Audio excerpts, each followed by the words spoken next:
성경 보겠습니다. 로마서 3장 10절입니다. 로마서 3장 10절부터 제가 좀 읽어보도록 하겠습니다. 기록한 바 의인은 없나니 하나도 없으며 깨닫는 자도 없고 하나님을 찾는 자도 없고 다 치우쳐 한 가지로 무익하게 되고 선을 행하는 자는 없나니 하나도 없도다. 저희 목구멍은 열린 무덤이요 그 혀로는 속임을 베풀며 그 입술에는 독사의 독이 있고 그 입에는 저주와 악독이 가득하고 그 발은 피 흘리는 데 빠른지라. 파멸과 고생이 그 길에 있어 평강의 길을 알지 못하였고 저희의 눈앞에 하나님을 두려워함이 없느니라 함과 같으니라. 우리가 알거니와 무릇 율법이 말하는 바는 율법 아래 있는 자들에게 말하는 것이니 이는 모든 입을 막고 온 세상으로 하나님의 심판 아래 있게 하려 함이니라. 예, 좀 길게 읽었습니다. 로마서 3장 10절에서부터 19절까지 살펴봤습니다. 처음 시작할 때 보면 이제 의인, 하나님이 보실 때 의인은 이제 아무도 없다는 얘기입니다. 이 세상에 진짜 의인이 하나도 없을까요? 예? 없어요? 아유, 그래도 남을 위해서 희생 봉사하는 부모님들이나 또 진짜 자기 장기 다 기증하고 그렇게 한 분들도 많은데 너무 혹독한 소리 아닌가요? 참 어려운 불가능한 명제입니다. 이 지금 말씀 물론 성경 어디나 그렇지만 로마서 3장 10절에서부터 19절 얘기는 대부분의 신학자들이 인간의 어떤 도덕적인 면의 악함을 얘기하는 것이지 모든 인류 누구에게나 지금도 이 상황이다라고 동일하게 적용하지 않습니다. 적어도 뭐 사회적인 봉사를 하거나 인류를 위해서 자신을 희생한 사람은 이런 유에서는 좀 다른 사람으로 분류를 합니다. 여기에서부터 이제 기독교에서 그리스도가 필요한 이 인간 존재에 대한 벌써 경계가 그어지는 거죠. 자, 오늘 우리 또 바르트에 대해서 살펴볼 텐데, 바르트는 이 명제를 두고 고민을 한 신학자임에 틀림이 없습니다. 이걸 이제 그리스도와 어떻게 연관을 시켜야 되는지를 고민을 했고요. 저는 이제 그 분야 중에서 이제 화해론, 그리스도께서 이 지상에 오셔서 하신 화해 사역이, 하나님과 인간의 화해 사역이 창세전 하나님의 은혜에 바탕을 두고 있고, 자, 여기에서부터 그리스도로 그 모든 문제를 집약시켰다는데 바르트의 의의도 있고 바르트의 한계도 있습니다. 그러니까 여러분, 예수 없이는 못 산다, 예수님 없이는 못 산다라는 말을 계속 강조하면 일단은 신학을 아는 사람들은 그게 전부 바르트의 신학의 가치라고들 얘기합니다. 왜냐하면 창세기부터 요한계시록까지 칼 바르트는 전부 누가 안 나오면 안 된다고 알려드렸죠. 그리고 창세전 그리스도가 안 나오면 안 되게 되어 있어요. 그러니까 진짜 그리스도 중심이에요. 여러분, 그리스도를 요한복음에 있는 처음에 나오는 그 헬라어가 뭐냐면 로고스라고 아시죠? 태초에 뭐가 있느니라? 말씀이 있느니라. 그게 헬라어로 로고스잖아요. 그러니까 로고스 중심으로 말씀을 전한 신학자 이러면 20세기는 칼 바르트가 그냥 정답인 거예요. 칼빈 이후로 칼빈을 교회를 위한 신학자 뭐 이렇게 얘기를 하는데, 이 바르트도 자기 책 제목을 교회 교휘학 이렇게 지었거든요. 그러니까 교회에 필요한 진리를 안내하는 이론, 이게 교회 교휘학, 뭐 조직신학 이렇게 붙인 게 아니었어요. 그런데 교회 교휘학의 핵심은 교회의 머리 대신 누구? 그리스도. 언제부터? 창세전부터. 이런 구조를 잡았기 때문에 말씀의 신학자, 성경의 신학자, 칼빈 이후에 개혁파 신학을 대안을 제시한 자, 창세전 언약 강조한 자, 예정론 얘기 다시 한 자, 모든 인류의 구원을 재차 강조한 자, 이러면 전부 다 이게 바르트라는 사람의 이름이 따라오는 거예요. 저는 이게 제가 공부를 해야 되는 동기이기도 하고 이유가 됐었죠. 자, 오늘은 90페이지에 나와 있는 이 도표를 중심으로 이제 바르트의 화해론은 구조입니다. 구조는 너무 중요합니다. 현대 사회는 구조를 잡는다는 게 어려운 거죠. 인간 중심적인 그 구조, 학문의 구조. 여러분들이 학교에 들어가시면은 초등학교 때부터 시작해서 시간표가 나오죠. 그죠? 그 시간표대로 초등학교 1학년 때서부터 대학 졸업할 때까지 그냥 연속적으로 하면 12년에다가 4년에다가 16년, 대학원도 마찬가지입니다. 대학원도 다 커리큘럼이 나와 있어요. 그러니까 12년에서 대학 4년, 16년, 그 다음에 석박사 합하면 5년 이러면 20년 넘잖아요. 20년 넘는 속에 학교 교육 과정은 계속 그 틀 속에 있었던 거죠. 물론 큰 틀에서 보면 인본주의인데요. 뭐 신학 같은 경우로 보면은 학부 때부터 신학 박사가 나온다고 하면 20년 동안 뭘 가지고 있던 거죠? 틀 짜는 일이었던 거죠. 그걸 여러분 이른바 조직신학이라고 할 때 조직이라는 말이 시스템입니다. 너무 중요한 말이죠. 어떤 구조로 보느냐, 어떤 시스템으로 운영되느냐. 특히 뭐 지금 이 인공지능 로봇이 활동하는 현재 지금 활동합니다. 이렇게 보시면 돼요. 인공지능은 지금 활동하고 있고 제 언변에서도 인공지능의 도움을 실제로 받고 있습니다. 기사를 쓸 때 이제는 더 이상 위키피디아라든지 뭐 네이버 다음 사전을 저도 잘 안 보거든요. 이제 일단 보죠. 왜냐하면 이게 인공지능이다 보니까 전혀 엉뚱한 얘기를 할 때가 있어요. 그것 때문에 이제 검색은 하는데 그 해놓은 검색을 이쪽에 와서 이제 구글이나 여기에 돌리면 여기 다 중첩이 되면 이게 거짓말 하는 게 아니죠. 그리고 얼마 전부터는 대답을 잘못했다고 사과도 해요. 네, 사과도 해요. 그리고 모르면 모른다고 얘기를 해요. 좀 기다리라고 얘기합니다. 네, 제가 오늘 아침 새벽까지 어디 뭐 성명서 하나 다른 단체에서 낸다고 요즘 뭐 마약이 하도 심각해서 그 성명서 하나 어디 좀 초안 잡아달라고 해서 이제 새벽까지 썼는데 그 데이터들은 중요하잖아요. 잘못 말했다가 하면 큰일 나니까. 그거 했는데 어느 부분 한국 관련된 걸 물으니까 자료가 없고 아직 모른다 그러고 그 대답이 미흡했다고 이렇게 나옵니다. 자, 어쨌든 이런 시대에서 시스템을 잡는다는 것은 여러분 쉬운 일일까요? 어려운 일일까요? 이 컴퓨터를 따라잡을까요? 못 따라잡습니다. 따라잡을 수 없어요. 그 상황에서 여러분 말씀드렸지만 600만 유대인 홀로코스트의 현장에서 인간의 죄를 고민하면서 어쨌든 의의를 한번 볼게요. 여기 보면 누구의 인격이 나오죠? 예수 그리스도의 인격. 이건 뭐냐 하면 뭐 인격, 신격 이거 보다가 이 땅에 육의 몸을 가지고 온 그 그리스도가 어떤 분이냐는 거예요. 그 그리스도를 다루면서 자 먼저는 본성 다루고요. 신분 다루고 여러분 성경신학에서 공부하신 본성, 신분, 직분, 사역 다 나와 있어요. 이게 우연이 아니에요.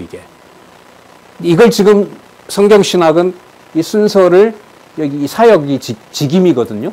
직임, 그 다음 신분, 여기 있네요. 직임, 신분, 사역, 본성 이런 순으로 마테마가 누가 요한을 정리를 했고 전 이제 이걸 성경신학이 바르트의 기독론 중심의 여기 죄론이 있잖아요. 제 논문이 뭐냐면 기독론 중심의 죄론을 비판한 거예요. 제가 논문 쓴 게. 대안은 뭐냐면 성경신학에서는 마태, 마가, 누가, 요한 순서로 기독론 중심이 아니라 여호와 중심이다. 그렇게 봐야 죄론이 여호와 계시가 된다. 똑같은 입장에서 이런 거죠. 바르트는 홀로코스트 현장에서 예수 그리스도가 아니면 안 된다고 그 사람은 아마 처음부터 끝까지 부르짖었을 거예요. 여러분들과 저는 그 말에 동의를 할 수 있을까요? 없을까요? 없어요? 있죠. 일단은. 이 독일 교회가 저지른 그리고 나치와 유럽이 묵인한 600만 홀로코스트에 대한 반성과 책임은 그리스도를 만나지 않으면 도저히 불가능합니다라고 바르트나 바르트류의 사람들이 선언서를 냈어요. 제가 여러분 박수 칠까요? 반대할까요? 제가 박수 칩니다. 저는. 그 다음에 여러분 이 현장인 거예요. 그 다음 문제가 그것이 하나님 살아계신 증거가 맞습니까? 라고 했을 때부터는 답이 달라집니다. 우리에게 반성하고 절대로 이러한 인류의 악이 일어나지 않아야 된다고 바르트는 강조하고 있습니다. 따라서 바르트 신학이 이 시대에 우리에게 필요한 신학입니다. 이렇게 결론이 갈 겁니다. 아마. 그러면 바르트 안들은 좋아할 거고 그런 나치의 그러한 상황에서도 묵묵하게 죽으면 이 사람 여러분 50몇 살인데 총 들고 스위스에서 참전도 합니다. 실제로. 참전해서 자기가 할 수 있는 거기서 뭐 탄약을 나른다든지 이런 역할까지 합니다. 실제로 총을 들고 나가거든요. 자기 고향 스위스를 지키기 위해서. 어쨌든 그런 어떤 전투까지 참여했던 바르트라는 사람에 대해서 호감을 갖건 안 갖건 간에 그리스도 아니면 대안이 없습니다라는 말에 유럽 사람들은 어느 누구도 반대하지 않을 겁니다. 그러나 그게 여호와께서 살아계신 증거입니다라고 할 때는 갈라집니다. 그 무슨 소리냐 그게. 신이 있다 하더라도 그 말은 함부로 하지 말아야지. 지금 이 현장에 오늘 전쟁이 끝난 1945년 8월 13일에 8월 15일에 항복을 했죠. 어쨌든 그게 다 끝나는데 이 8월 10며칠에 신이 존재한 역사가 홀로코스트의 핵심 주제다. 그걸 누구 보고 믿으라 하냐 말이. 누구 보고 믿으라 하느냐. 이렇게 아마 강한 반론이 올 겁니다. 그럼 여러분 성경신학은 어떤 위치에 있는 겁니까? 예수 그리스도로 끝나는 겁니까? 여호와 하나님 살아계신 계시 역사로 말하는 겁니까? 계시 역사로 가야죠. 안 그러면 여러분 보고 계신 성경신학 개론 저 위에 있는 계시라는 말은 그리스도 다음에 나오는 말이 되는 거죠. 이런 문제의식을 가지고 이제 저는 공부를 한 겁니다. 그런 면에서는 여러분 보세요. 체계를 잡을 때 그냥 본문의 어느 단계에서 이렇게 나오는 거 하고 그게 모든 구조를 다 짜는 제일 위에 있는 개념으로 올라갈 때 하고 여러분 그 고민과 깊이와 차이가 같을까요? 다를까요? 다르죠? 네, 다르죠. 그래서 저는 지금 돌이켜보면 이 시간이 걸리는 작업이었다, 이건. 그래서 일단은 뭐 독일 신학이다 보니까 이 철학적 배경이 없으면 책을 읽어갈 수가 없어요. 도저히 읽을 수가 없어요. 그러니까 오히려 이제 이 바르트 신학을 하러 이제 독일에 가신 분들 보면 대부분 다 본 과정이 5년이면 논문 쓰고 한 7, 8년이면 가능하거든요. 이건 다 늦어져요. 왜냐하면 논의로 들어가면 성경이 아니라 전부 철학이나 기타 기존 교회 역사의 사상을 다 끌어내니까. 근데 뭐라고 한 줄 알아야 뭐 비판을 하든지 대안을 얘기를 할 거 아닙니까? 자, 그런데 여러분 여기 보시면은 그 지점인 거죠. 그럼 만약에 오늘 뭐 작년에도 뭐 100몇 명 그 뭐 무슨 축제 현장에서 죽었잖아요. 그 전에 세월호 몇 명 죽고 300 몇 명 죽었잖아요. 지금 우리 근간에 일어난 일들도 뭐 대상을 이제 국가가 국민을 지키지 못했다고 해서 뭐 탄핵까지 가고 난리가 났어. 누구든 뭐 백성 시민들은 다 그런 얘기 할 수 있습니다. 궁극적으로 그리스도로 끝내는 문제와 바르트를 연관을 시키면 그리스도로 끝내는 문제와 마지막 교훈을 얻는 것과 여호와 살아계신 것을 마지막 주제로 끝을 내는 것과 차이가 여러분 큽니까? 적습니까? 성경신학 하시는 여러분들은 여호와 계시라는 말, 그러니까 여호와 계시라는 말이 존재하시고 누가 하신 일이다? 그 말을 하셔야 되잖아요. 홀로코스트 현장에서. 그게 성경신학에서 말하는 성경 계시관 아닙니까? 그게 여러분 우리를 위해서 말하기가 어느 게 쉬운가 보세요. 이 모든 처참한 비극의 역사는 우리의 비극을 온몸에 지으신 그리스도의 고난 속에 다 담겨 있습니다. 이렇게 끝내는 거 하고요. 이 모든 일을 살아계시고 절대주권자이신 하나님의 역사 섭리의 일로 일어난 일입니다. 하나님을 찬양합니다. 안 돼. 안 돼. 그건 아니지. 이렇게 나오죠. 그러니까 여러분 사람들이 만들어 놓은 그리스도와 성경에서 말하는 여호와는 거리가 자, 그럼 두 번째 그렇게 말을 한다고 여러분들 가족이 못 살도 있고 이번에 터키 지진만 하더라도 졸지에 자다가 그냥 온 가족 10명이 다 죽어버리잖아요. 그 현장에서 살아계신 여호와를 찬양합니다라는 것은 여러분 지식의 문제로 해결이 될까요? 안 되는 겁니다.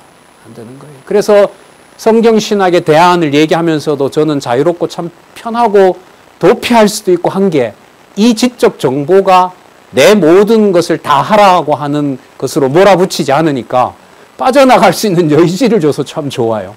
무슨 뜻이냐면 하나님이 하게 하신다는 게 하나님의 은총으로 함께 하지 않으면 복음이 될 수가 없다는 얘기를 말하는 겁니다. 네. 자, 그래서 여러분 이 내용에 보면 아까 어느 분 신기하다 그랬는데 신기하다기보다가요. 이 땅에 오신 그리스도를 얘기하면 이 네 가지를 얘기할 수밖에 없어요. 근데 순서가 어떻게 되냐면 그 존재의 본질이 뭐냐? 이러니까 뭘 먼저 건드냐 하면 요한복음을 먼저 건드려요. 그가 인간이냐 신이냐 이렇게 건듭니다. 근데 여러분 성경은 뭐가 제일 나중에 있어요? 본성을 다루는 게. 그 요한복음이 뒤에 있고, 이 비밀도 이거 얘기해야 돼요. 이제 공간복음에 대한 이제 싸움을 좀 시작을 하려고 하는데, 이 자료들이 너무 많아가지고 어느 자료를 봐야 되는, 이게 몇백 년 동안의 작업이거든요. 마태, 마가, 누가를 섞어 놓은 게 칼빈부터 그랬기 때문에 이게 보통 싸움이 아니에요. 그래서 따라서 마태 읽고 마가 읽고 누가 읽고 반드시 요한을 이런 식으로 순서로 읽어야 된다. 강연은 가능하고 강의는 가능해도 학문적으로 입증하기에는 이 건너야 될 어떻게 보면 것들이 너무 많죠. 그렇죠. 하나님이 해 가시리라고 보는데, 자, 그런 측면에서 보면 이제 제일 먼저 요한복음을 건든 거죠.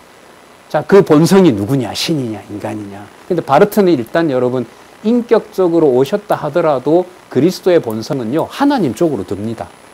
그리스도와 하나님을 일치시킵니다. 일단 거기에서 출발하셔야 되고, 역사적 예수로 온 것에 대해서 비판은 좀 하고 자유주의 신학자들과 동조하지만 무게는 육의 몸을 가지고 온 하나님, 이렇게 이제 정의를 합니다. 자, 볼까요? 그 다음에 뭐가 나오죠?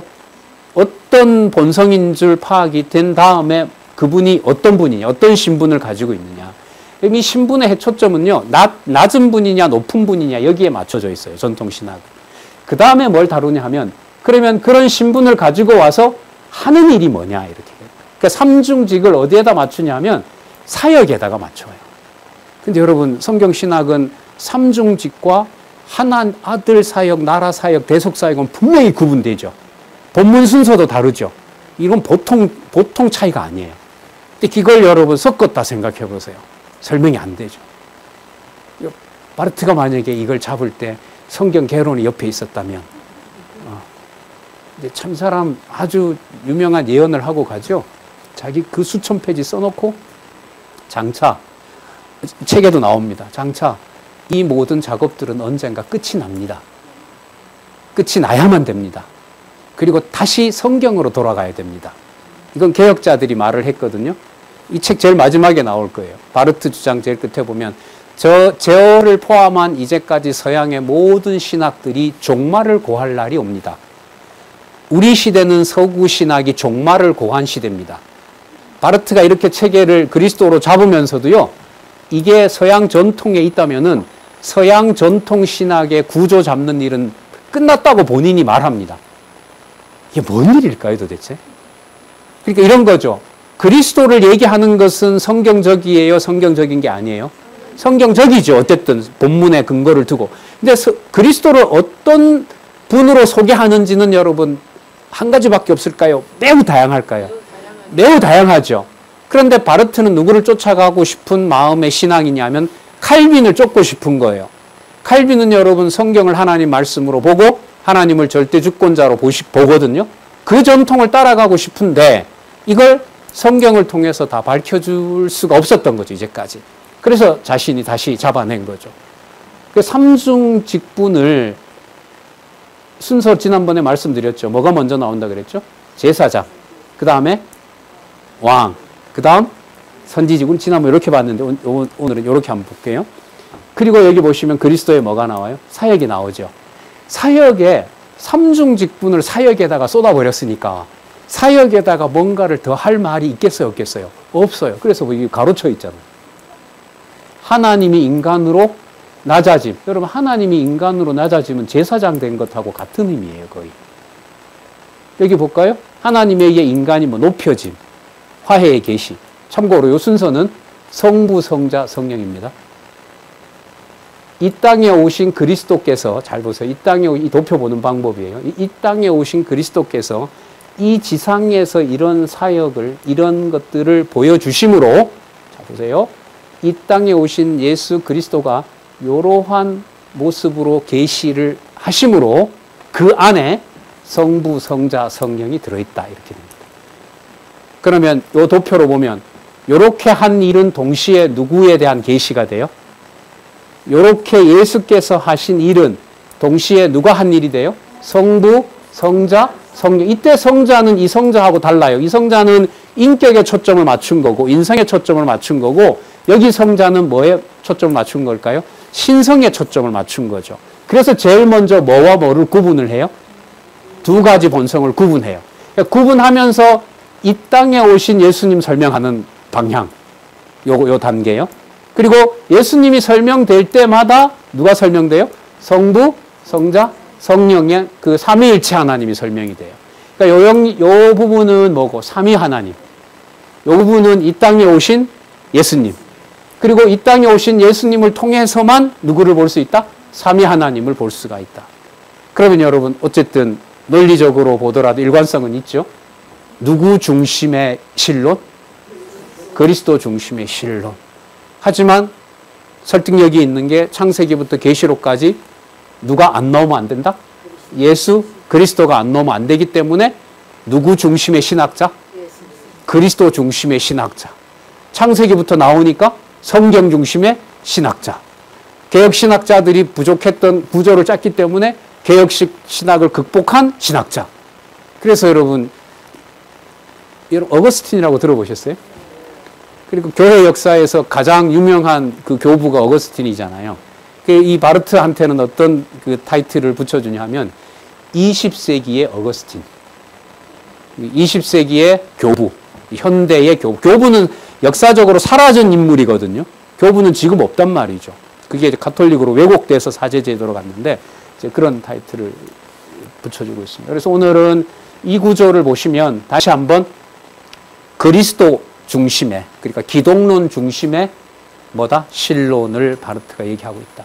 자, 그 다음에 이제 아까 한 가지가 뭐냐면 이런 걸 전제로 뭘 다루냐 보세요. 오만죄, 재만죄, 기만죄, 이게 바로 죄론이에요. 그 한 페이지 전에 왜 그 더 간단한 그 도표 있었잖아요. 표 있었잖아요. 거기에 보면 요게 이제 밑으로 내려가 있었죠. 이게 재밌는 게 한번 보세요. 이게 처음에 보면서도 참 재밌다. 이 사람 어떻게 이렇게 끼워 맞췄나. 이 오만죄를 제가 한번 설명을 해볼게요. 잘 보세요. 오만죄가 일단은 가려면 전체로 보면 뭐 아래 있죠? 기독론 아래 있잖아요. 이게 지금 논리적 순서거든요. 이게 전부 연결이 그러므로예요. 책 순서고 이게. 자, 그러면 오만, 요즘 우리가 쓰는 말로는 교만, 오만 이렇게 보시면 돼요. 교만, 오만죄인데 교만, 오만죄는 뭐냐 하면 역으로 가면 하나님이 인간으로 오셔서 낮아졌다는 걸 거부하는 게 오만죄예요. 의미가 있어요, 없어요? 하나님께서 이 인간의 죄를 위해서 그리스도를 통하여 이 땅에 오셨죠. 맞죠? 그렇게 오셔서 인류의 죄를 다 감당하셨잖아요. 그죠? 에이, 그럴 리가 있나? 어떻게 한 사람이 전 인류의 죄를 다 책임질 수 있냐? 이게 여러분 합리적인 질문이 돼요, 안 돼요? 되죠? 여러분 이거 그래서 기독교 교리사를 제가 공부하자고 했던 거예요. 기독교 교리사에서 속죄론의 가장 난제가 뭐냐 하면 예수 한 사람이 죽었는데 누가 다 구원받는다? 전 인류가 다 구원받는다는 게 말이 되냐? 말이 안 되는 거죠. 그리고 여러분 혹시 우리나라에 오래전에 나왔던 영화인데 밀양 영화 보셨어요? 기회가 되면 또 한번 보시기 바랍니다. 거기 보면 주인공이 유괴범을 만나잖아요. 자기 아이를 데리고 간 유괴범을 만나요. 만났어요. 근데 유괴범이 뭐라 그러냐면 저 죄 다 사함 받았어요. 저 죄 사함 다 받았어요. 그러니까 이 유괴 당해서 죽은 엄마가 묻죠. 내가 사해준 적이 없는데 무슨 죄를 사함 받아요? 어제 목사님 오셔서 제 죄를 다 사해줬어요. 거기서 이제 엄마가 폭발해버리는 거죠. 그리고 거짓말이라고 테이프를 동네에다가 방송을 틀어버리잖아요. 거짓말이야 뭐 이렇게 하는 거 있잖아요. 예. 그러니까 이 말이 뭐냐 하면 한 사람이 나와 전혀 상관없는 유대인 예수가 모든 인류의 죄를 뭐 했다? 전부 사했다? 그럼 이게 설득력이 있어요, 없어요? 그리고 아까 그런 경우 수많은 사람을 집단적으로 학살하고 오늘부터 내가 기독교인으로 세례받았기 때문에 나 뭐 없다? 죄가 없다. 예. 여러분 서양 기독교에서 한국 장로교를 비판할 때 이걸 씁니다. 한국 기독교인들의 개인주의적인 신앙은 예수 그리스도의 죽음을 개인화하는 것이 아주 발달된 종교 집단이다. 이렇게 비판을 합니다. 한국에서는. 예. 개인적인 것의 두 번째 단계는 뭐냐 하면 한국은 따라서 개인적인 것에 초점을 맞추기 때문에 장로교인이면서도 오순절이 많다. 이렇게 말합니다. 왜요? 오순절은 뭘 비는 종교죠? 내 영혼이 잘된 같이 범사에 잘되고 강건하기를 원하노라. 그러니까 택함받은 증거가 뭐여야 돼요? 부자여야 돼요. 부자여야 되거든요. 그러니까 장로교인이면서도 오순절주의자가 되는 건 도저히 이게 불가능하거든요. 구조가.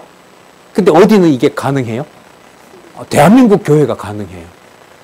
장로교 골단이 가장 큰데 뭐가 가장 많아요? 오순절주의자가 가장 많아요. 왜요? 복 받으면 되니까. 누가? 내가. 사회적 구원 이런 데는 이해저를 학교 다닐 때부터 한국 기독교를 분석할 때 그렇게들 분석을 했어요. 자, 다시 이제 돌아오도록 할게요. 교만죄가 뭐냐 하면, 교만이 뭐냐 하면, 하나님이 이 땅에 와서 모든 인류의 죄를 사해 줄 수가 있나? 그게 말이 돼? 여러분, 이걸요. 여러분, 우리가 합리적으로 납득이 돼서 믿음이 생긴 겁니까? 자, 바로 가죠. 은혜로 깨닫게 한 겁니까? 깨닫게 한 거죠.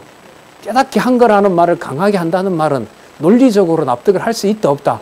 없다. 아직도 태어나지도 않을 자녀들, 손자들 죄까지 하나님이 다 해줬다는 걸 증명을 할 수 있어요, 없어요? 없죠. 그럼 여러분, 이게 누구의 문제가 돼요? 인류 전체 문제가 되는 거예요. 무슨 문제가? 오만죄가.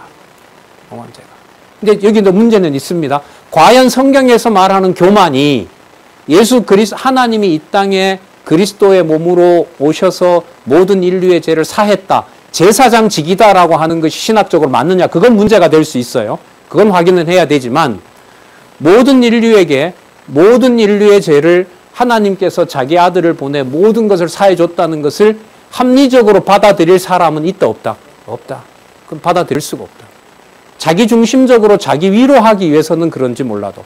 그렇다면 여러분, 바르트가 볼 때 그 오만하고 교만한 죄는 어느 한 사람에 국한된 것이 아니라 인류 전체의 죄가 되는 겁니다. 근데 이 사람의 죄론이 재밌는 게 뭐냐 하면, 여러분, 이게 뭐와 관련되냐 하면 성부론하고 관계되거든요. 이건 뭐 이제 다음에 좀 설명을 할 만큼만 하도록 할게요. 세계에서 저희가 다룬 만큼. 성부론하고 관계가 되고, 성부론 중에서도 누구의 모습으로 온 데 초점을 맞추어요? 하나님이 무엇으로? 인간으로 낮아진 데 초점을 맞추어요. 거기에 맞추면서 하나님이 오셨기 때문에 뭐가 폭로된다고 봐요? 교만죄가 폭로된다고 봐요. 이걸 이제 성경적 근거를 가지고 자기 책에서 논증을 해요. 성경 구절을 가지고 와서 인간의 교만이 뭔지를 설명을 합니다. 그리고 궁극적인 목적은 그리스도를 설명해야 되고요. 그리스도를 설명해야 되고 누구를 설명해야 돼요? 하나님을 설명해야 되겠죠. 이제 성경의 근거를 두고, 성경 구절의 근거를 두고, 그다음에 뭐 칼빈에게 근거를 두고, 개혁 신학자들의 근거를 비판도 하면서 이렇게 해가 나옵니다. 근데 문제는 여러분, 이 구조라는 게 서로 따로따로 놀아요. 다 연결이 돼요. 연결이 되죠. 예. 연결을 이렇게 시켜볼게요. 그러므로 해요. 하나님이 인간으로 낮아지신 사실을 전 인류는 지성으로도 감성으로도 받아들일 수 없는 교만죄가 있기 때문에 반드시 뭐 할 수밖에 없다? 게으르고 태만할 수밖에 없다. 여러분, 성경에 보면 이건 이해가 되실 거예요.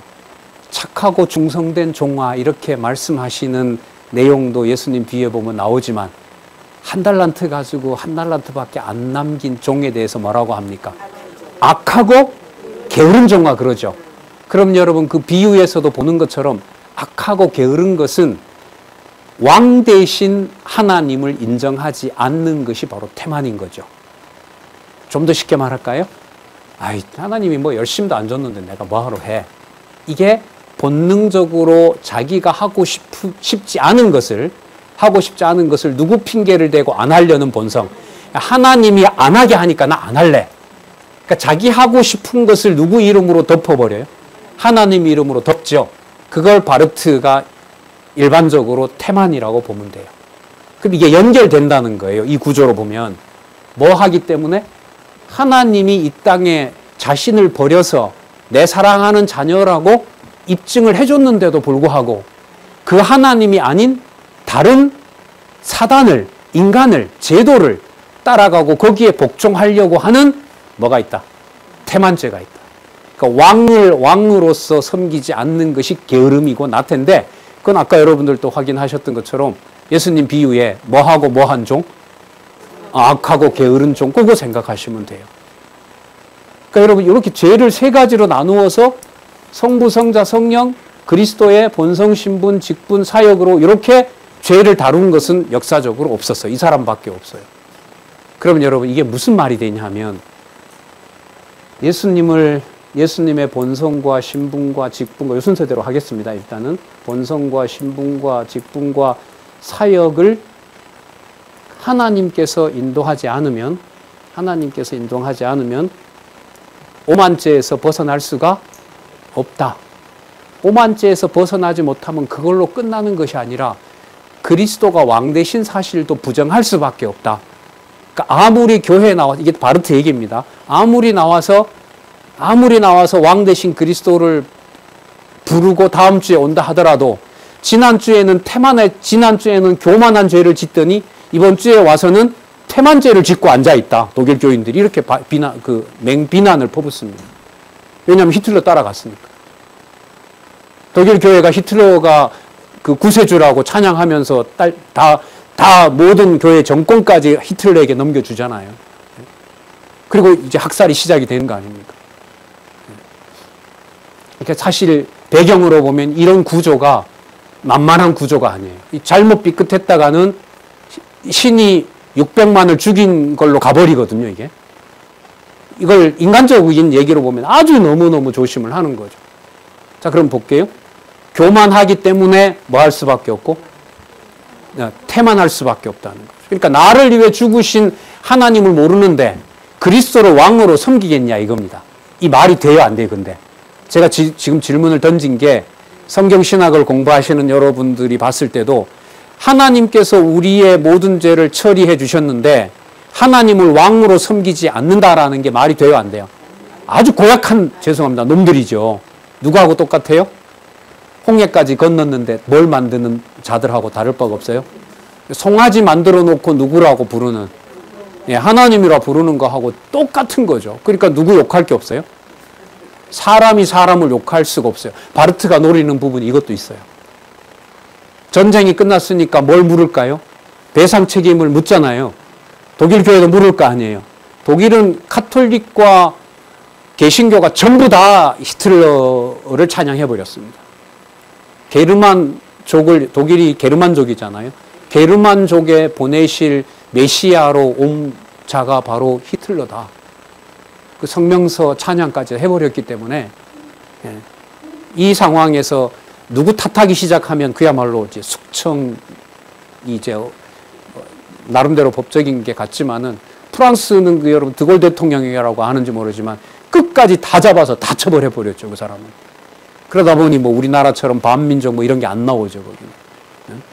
그러면 여러분 그것도 어디까지나 여러분 기독교적인 이런 맥락에서 복음적으로 이른바 순화가 된 게 아니죠. 세상 방식으로 그냥 처벌해 버리는 거죠. 피해는 피로, 이해는 이로. 자, 또 그렇습니다. 그러므로 뭐 할 수밖에 없다? 기만할 수밖에 없다. 그래서 바르트가 뭐라고 하냐면, 일단 여기를 먼저 좀 볼게요. 여기 보면 성령 나오죠. 성령론이 교회론이거든요. 이 공동체가 교회예요. 이러한 죄를 하나님께서 의롭다고 하시는데 성령께서 오셔서 불러주지 않으면 믿음은 생기지 않는다. 말이 맞아요, 안 맞아요? 맞죠? 이게 맞을 수밖에 없어요. 왜냐하면 창세전 그리스도가 정해놓은 대로 그리스도가 이루시는 거기 때문에 구도를 따라 이렇게 얘기하면 이게 성경으로부터 빗나간 얘기가 아니에요. 그래서 바르트를 아직도 반반이에요. 저 사당동 총신에 있는 사람들, 화란에서 공부한 신학자들, 계열들은 칼빈을 망쳤다고 얘기하고요. 저런 게 아니다라고 얘기를 하고, 스코틀랜드라든지 스위스에서 개혁주의를 공부한 사람들은 바르트가 넘어섰다 그러고, 바르트를 넘어섰다. 아직도 그 논쟁이 되고 있는 겁니다. 근데 답은 엉뚱한 데 있는데요. 그죠? 마테마가 누가 요한을 모르면, 순서를 모르면 답은 안 나와요. 우스갯소리가 아니라. 이게 여러분 성경 신학입니다. 제가 확인한 신학인 거고요. 이 보통 일이 아니에요. 네, 자, 좀 더 볼게요. 그래서 바르트가 뭐라 하냐면, 오늘 하나님이 이 땅에 오셔서 모든 죄를 사해 주시는 화목제물로 오시고 그리스도가 그렇게 하신 것을 깨닫고 오늘은 회개를 했는데 자기 스스로는 후련하다고 하려는지는 몰라도 성령께서 해결해 주지 않으면 여전히 뭐에 머물고 오만죄에 머물고, 자기 자신은 오늘 오만죄를 회개했으니 그 다음 주에 와서 무슨 죄를 이제 회개하고, 그리스도의 왕되심을 인정하지 않은 것에 대해서 회개하고, 자, 그 다음에 그래서 하나님께서 내 죄를 사해 줬다고 믿고, 그 다음에 그런 게으른 나를 더 이상 앞으로 하나님 앞에서 거짓말하지 않고 진실한 백성으로 내 소명을 다해 간다고 기도하고, 그래서 첫 번째 주에 오만죄를 사함받고, 두 번째 주는 태만죄를 사함받고, 세 번째 주에는 기만죄를 사함받아서 이게 하나님의 자녀가 되었다라고 착각한다. 여러분들은 이 바르트의 공격이 시작되는 거예요. 반대로 지난주 주일에 와서는 무슨 죄를 짓더니 오만죄를 짓더니, 그러니까 말은 하나님이 오셨다고 하면서도 속으로는 에이, 신이 어떻게 그런 모든 죄를 다 덮어 그렇게 비웃는다는 거죠. 그럼 이 비웃는 신학이 독일 자유주의 신학이에요. 남의 얘기가 아니고. 신학자라고 하면서 어떻게 예수가 모든 죄를 다 하느냐. 그러니까 그런 자들이 목회자가 되고 그런 자들이 설교를 하니까요. 그러니까 이 상황을 이제 바르트는 비판하는 거죠. 스스로는 오만죄도 회개하고 태만죄도 회개하고 기만죄도 회개했지만 본인이 봤을 때는 이번 주에는 무슨 죄를 짓더니 오만죄를 짓더니 그 다음 주에는 뭐까지 보태서 태만죄까지 지어서 영원히 뭐 하면서 산다? 사기치면서 산다. 그게 거듭되는 주일의 비밀이다. 그러니까 교회 가지 마라. 교회가 무슨 집단이냐? 예, 바르트 얘기가 맞아요. 그게 교회가 전제는 엄격합니다. 성령께서, 성령론이 개혁 신학자들이나 칼빈보다 강합니다. 바르트가 교회론이 엄청 두터워요. 지금 죄론을 쓰고 교회론 지금 책을 읽어보고 있는데 의외로 두텁습니다. 의외가 아니라 두터워요. 왜 그러냐면 죄가 죄 문제로 인간이 해결을 할 수 있기 때문에 그럴까요? 도저히 못한다고 보기 때문에 그럴까요? 도저히 못한다는 거예요. 그래서 죄론 끝에 가서 아주 신랄하고 혹독해집니다. 독일 교회가 여러분 60년도가 됐을 때 우리 한국전이 끝나고 어느 정도 사회가 수습됐을 때 히틀러에 동조했던 교회들이 돌아와서 여러분 성경으로 돌아갔을까요? 못 돌아갔을까요? 못 돌아갑니다. 못 돌아가요. 일부 바르트 신학을 쫓아서 하긴 했지만 그렇게 많은 숫자가 아니었어요. 그러니까 바르트로서는 너무 의외였던 거예요.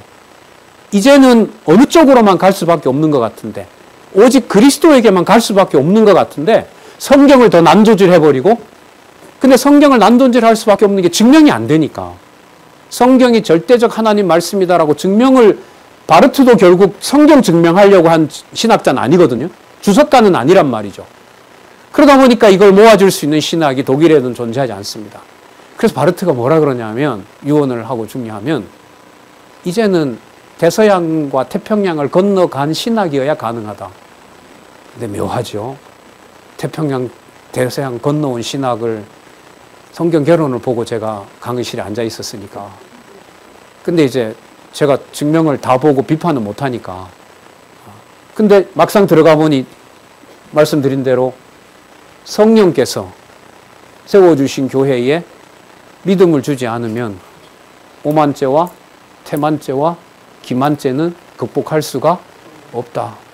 그리고 아까 얘기했던 대로 스스로는 이 죄도 회개하고 이 죄도 회개하고 이 죄도 회개했지만 오늘은 이 죄를 짓더니 다음 주에는 이 죄를 짓고, 입으로는 회개한다고 하고 사회에 나가서 그동안 독일 교회가 잘못했던 거 사람들한테 다 사과하자 하니 그것은 하지는 않고, 대사회적으로. 그러니까 말은 그렇게 해놓고 또 이중죄를 짓고 있고, 그리고 왜 그렇게 하지 않냐고 물으니까 왜 그렇게 하지 않냐고 물으니까 하나님이 아직 믿음을 안 줘서 기만하고 있고.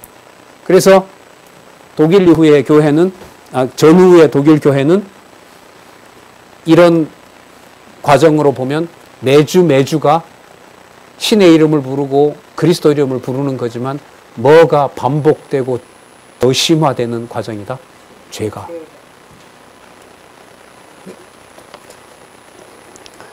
여러분, 성경신학에서 무슨 눈 아니면 성경을 못 본다고요? 오늘 여러분 들어보시니까 어떻습니까? 무슨 생각을 하시는지 잘은 모르겠습니다만은 분명한 사실은 이 구조 그리스도에게다 놓고 그리스도가 없으면 전부 뭐라는 말은 성립하죠? 이 구조로 보면 죄가 거듭 죄가 논리적이라는 거죠.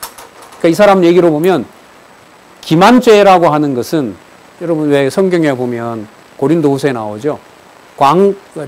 사악한 천사도 무슨 모습으로 온다고요? 광명의 천사로 온다 그러죠. 바르트는 그런 걸 인용하는 거예요, 찾아서. 그러니까 한 가지 죄라는 게 없고요. 잘 보세요. 오만죄가 성부와 연관된다 그랬죠. 태만죄는 왕으로 오신 그리스도를 대적하는 거라 그랬죠. 여러분, 이 부분은 뭐냐면 성령이에요.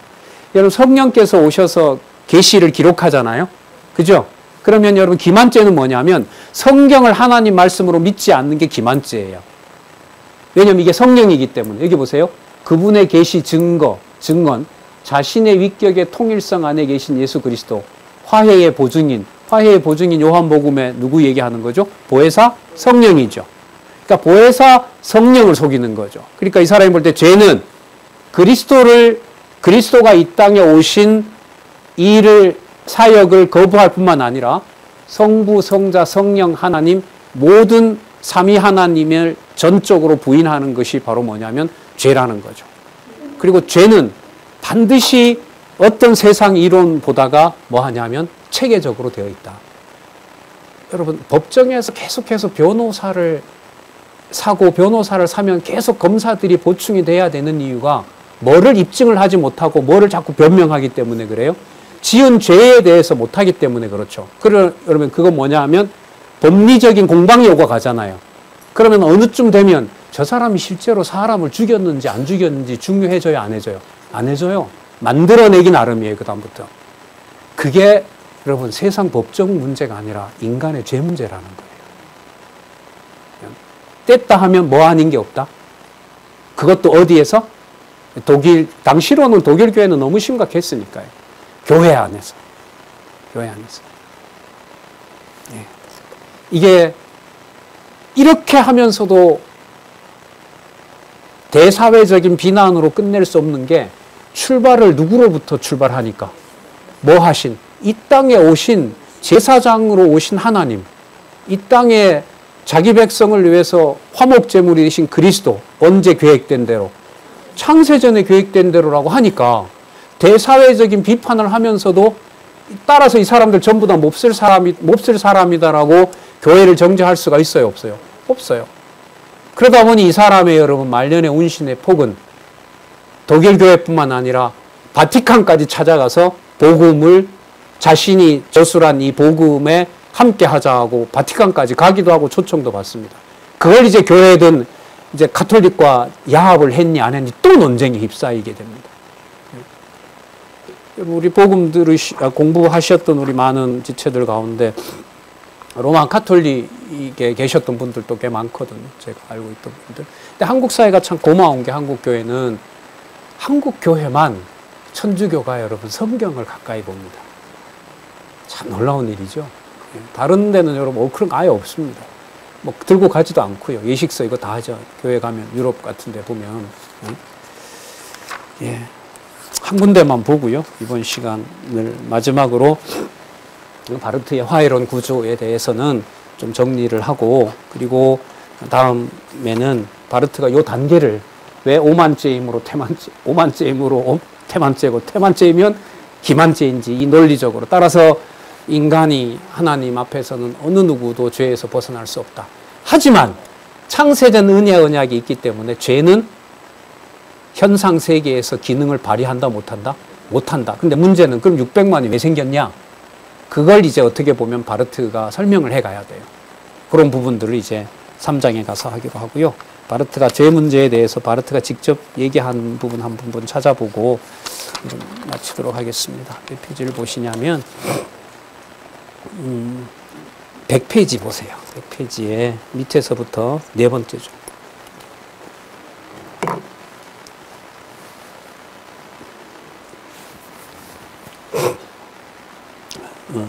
그 은혜 언약과 관계해서 일단 제 문제를 연관시키면서 이렇게 말합니다. 그 인용이 있죠. 100페이지 밑에서 네 번째죠. 하나님의 무죄 방면 안에서, 이 말은 화해 사역을 말해요. 그리스도께서 화해 안에서 우리는 몇 가지 죄를, 우리는 두 가지를 우리 뒤편에 두게 된다. 그러니까 뒤편에 뒀다는 말은 아직 드러나지 않는다는 거예요. 뒤에 숨어 있다는 거예요. 자, 뭐가 숨어 있냐면 볼까요? 용서받지 못한 죄와 그리고 뭐한 죄? 인식되지 못한 죄가 그것이다. 그 뒤에 아직까지 숨겨 있는 거예요. 그럼 여러분, 숨겨져 있으면 예수님께서 죄의 문제를 처리했다는 말인가요? 안 했다는 말인가요? 안 했다고 하면 안 되죠. 숨겨져 있다고 해서, 내가 모른다고 해서 죄의 문제가 남아있다고 하면 안 된다는 거죠. 그 말을 그 다음에 또 얘기해요. 보세요. 동시에 우리는 두 가지를 우리 앞에 두게 된다. 앞에 둔다는 말은 처리된 거. 볼게요. 뭐가 처리됐냐면 용서받은 죄, 그리고 용서의 빛 안에서 뭐 된 죄? 폭로된 죄. 그러면 무슨 말이냐면 앞에 드러난 죄건 뒤에 내가 모르는 죄건 간에 누가 아니면 죄 문제는 해결 못한다? 그렇죠. 그래서 바르트의 신학이 무슨 론 중심이다? 기독론 중심이다. 그리고 오늘 보셨지만은 여러분, 상당 부분 성경의 근거를 두고 창세전 예정을 가지고 전개하기 때문에 전통 개혁파 신학의 주장하고 뭐하다? 매우 유사하고 또한 그 부분을 더 나가는 부분도 있다. 그래서 말씀드리죠. 저는 먼저 말씀드린 것처럼 성경 신학이 아니었으면 이거 했겠죠. 무슨 방안이 있겠어요? 어떻게 성경을 보겠어요? 이 정도만 안내해주면 예수 그리스도 찾으면 되지, 성경에서. 여러분, 그 사건이 여러분들이 잘 알고 계신 성경신학 시대라는 사실을 보시면서 이런저런 여러 가지 이제 이야기들이 막 돌고 뭐 이러고 하는데요. 스스로 성경을 확인하시고 하나님의 말씀, 기록된 그 권위의 말씀을 각자도 확인해 가셨으면 좋겠고, 또한 이건 오직 하나님의 은혜와 은총으로 가능하다는 걸 다시 한번 강구합니다. 기도하겠습니다. 하나님 감사합니다. 진리의 말씀으로 더 가고 싶고 기록한 말씀을 더 분명히 깨닫고 싶습니다. 하나님의 무한한 긍휼을 간구하고 또 간구합니다. 예수님의 이름으로 기도드렸습니다. 아멘.